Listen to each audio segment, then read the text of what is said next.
Ever found yourself in a tricky situation with a landlord or a tenant?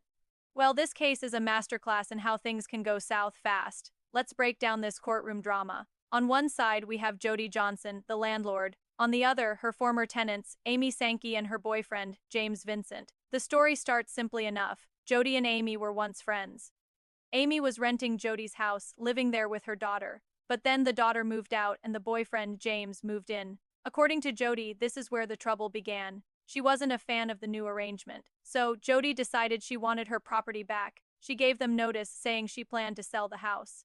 Fair enough.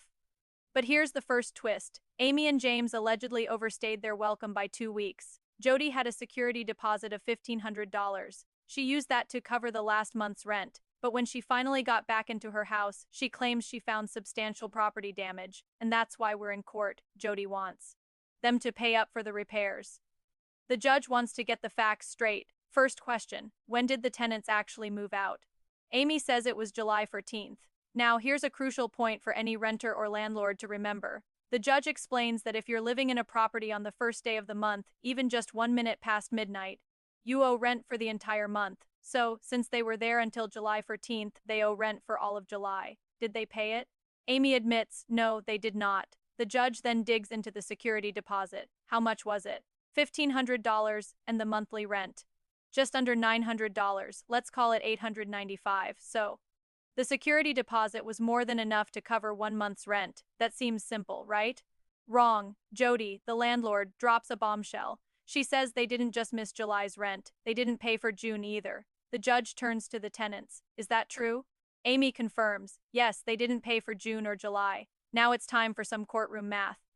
2 months' rent at roughly $900 a month comes out to $1,800. Their security deposit was $1,500. So even before we talk about any alleged damages, they're already in the hole for $300 in unpaid rent. The judge lays it out perfectly.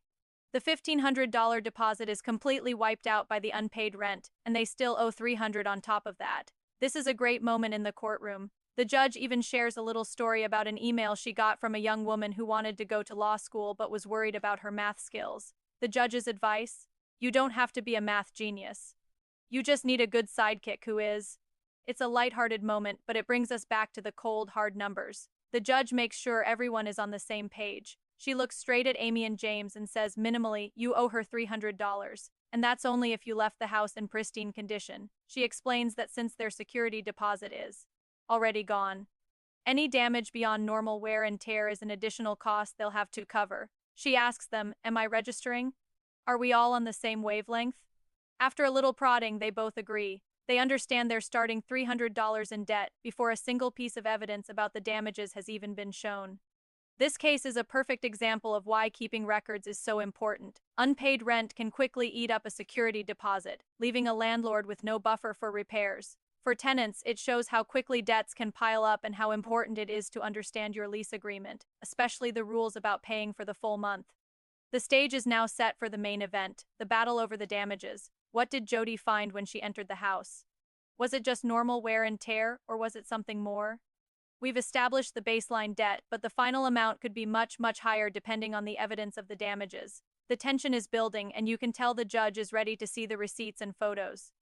What do you think will happen next? Will the landlord prove her case for damages, or will the tenants be able to argue it was just normal living? Let us know your predictions in the comments below. This is a classic landlord-tenant dispute, and it is a powerful reminder to always pay your rent on time and leave a property the way you found it. Thanks for watching. And don't forget to follow for more courtroom breakdowns.